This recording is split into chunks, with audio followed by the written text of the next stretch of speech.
इंसान के रूप में वो लोग जो इंसान का ही खून पीते हैं, जिन्हें धूप में जाने से डर लगता है और वो कॉफिन में सोते हैं। बचपन से हमने मूवीज में यही देखा है, मगर क्या ये सच है? फ्लोरिडा में रहने वाले कुछ टीनेजर्स एक दिन पुलिस स्टेशन पहुंचे अपनी एक दोस्त की मिसिंग रिपोर्ट लिखवाने। उनका दावा था कि उनकी दोस्त सारा कल उनके साथ घूमने जाने वाली थी, मगर वो डिसाइडेड टाइम पर अपने दोस्तों से मिली ही नहीं और पिछले दिन से उसका फोन भी बंद आ रहा है। किसी को नहीं पता कि वो अचानक कहां गायब हो गई। पुलिस अभी रिपोर्ट दर्ज ही कर रही थी कि पुलिस स्टेशन में एक अजीब सा कॉल आया। फोन पर किसी के रोने और चीखने की आवाजें आ रही थीं। बार बार पूछने पर भी पुलिस को कोई जवाब नहीं मिला, तो उन्होंने नंबर ट्रेस किया और वो मामले का पता लगाने निकल पड़े। फोन ट्रेस करते करते वो फ्लोरिडा से कई किलोमीटर दूर आ गए थे, मगर फोन की एग्जैक्ट लोकेशन अभी भी पता नहीं लग पा रही थी। तभी पुलिस वैन में बैठे दो ऑफिसर्स, ब्रैड और डेरेक, ने रोड साइड पर किसी को गिरा हुआ देखा। वो दोनों वैन से उतरे और उस बेहोश इंसान की तरफ बढ़े। वो बेहोश लड़की और कोई नहीं बल्कि सारा थी। उसके दोस्तों ने रिपोर्ट दर्ज कराते हुए उसकी एक फोटो भी पुलिस को दी थी, जिसकी वजह से उन ऑफिसर्स ने उसे तुरंत पहचान लिया। सारा का शरीर नीला पड़ रहा था और उसकी लेफ्ट आर्म से खून भी निकल रहा था। पुलिस ने उसे उठाया और जल्द से जल्द हॉस्पिटल ले गए। सारा को एग्जामिन करने के बाद डॉक्टर्स ने पुलिस को यह बताया कि 2 दिन तक लगातार सारा के शरीर से खून निकाला गया है और इसी वजह से वो इतनी कमजोर पड़ गई है। पहले तो ये केस किडनैपिंग और क्राइम से रिलेटेड लग रहा था, मगर फिर डॉक्टर्स ने कुछ ऐसा बताया जो सुनकर सब दंग रह गए। उसके 3 दांत गायब थे, उसके हाथों पर जलने के निशान थे और उसकी पीठ पर एक अननोन लैंग्वेज में कुछ लिखा हुआ था। ये सब देखने के बाद ब्रैड और डेरेक को विश्वास हो चुका था कि सारा को किसी बहुत ही डेंजरस ग्रुप ने किडनैप किया था। ब्रैड ने अपने साथी डेरेक को सारा के कपड़ों से मिले सैंपल्स दिए और उससे जितनी भी इंफॉर्मेशन निकल सकती थी डेरेक को निकालने को कहा।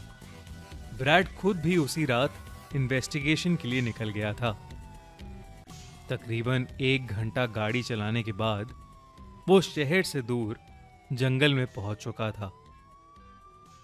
उसे वो जगह मिल गई जहां सारा उन्हें मिली थी।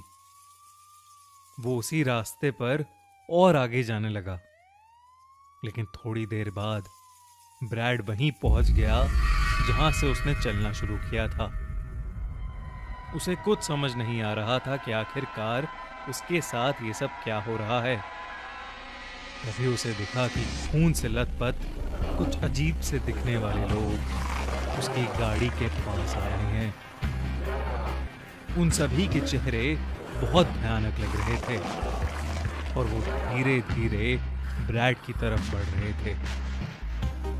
ब्रैड बहुत डर गया था। उसने हड़बड़ा के पीछे वाली सीट से अपनी गन उठाई और उन लोगों की तरफ तानी, मगर वो ये देखकर शॉक हो गया कि अब वहां कोई था ही नहीं। लेकिन वो वहां से निकल पाता उससे पहले ही उसे बहुत तेज नींद आने लगी, मानो किसी ने उस पर कोई जादू कर दिया हो। कुछ देर बाद जब ब्रैड की नींद खुली तो वो एक टेबल से बंधा हुआ था। उसके हाथ में एक पाइप लगा था जिससे उसके शरीर का खून एक बोतल में ट्रांसफर हो रहा था। और उसके सामने एक लड़का और लड़की बैठे थे। वो दोनों नॉर्मल इंसानों जैसे लग रहे थे। नॉर्मली आपस में बात कर रहे थे और खाना खा रहे थे, मगर उनके खाने के पास एक बोतल पड़ी थी जिसमें खून भरा हुआ था और वो दोनों उसे बारी बारी करके पी रहे थे। ब्रैड ये देखकर चौंक उठा और समझ गया कि वो दोनों शायद वैम्पायर्स हैं। ब्रैड ने अपनी नजर घुमाई तो उसने देखा कि उस कमरे में कुछ काला जादू करने का सामान पड़ा है। वहीं ढेर सारे दांत पड़े हैं जो कि काली शक्तियों को खुश करने का जरिया होते हैं।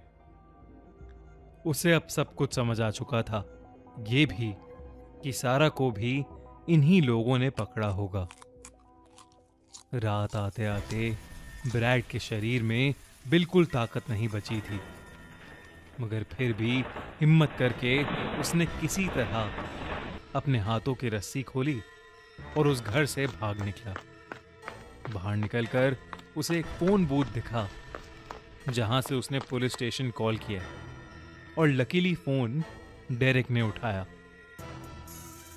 ब्रैड उसे सब कुछ बताए जा रहा था, लेकिन डेरिक को ब्रैड की आवाज ही नहीं आ रही थी, बल्कि उसे किसी के रोने और चिल्लाने की आवाज आ रही थी।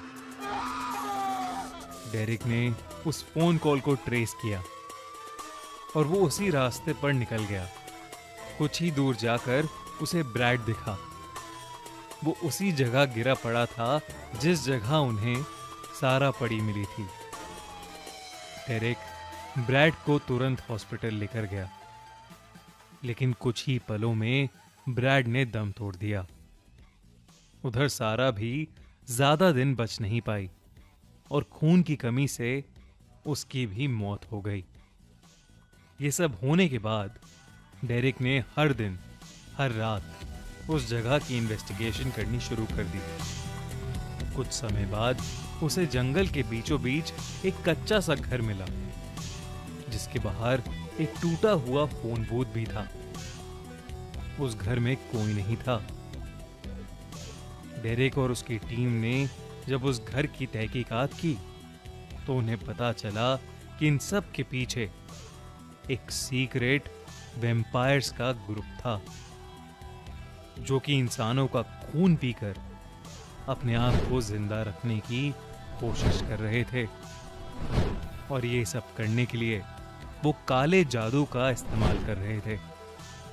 उस दिन के बाद फ्लोरिडा में कोई ऐसे केसेस तो नहीं आए, लेकिन वैम्पायर्स के ऐसे कई किस्से हैं जो पूरी दुनिया में फैले हुए हैं।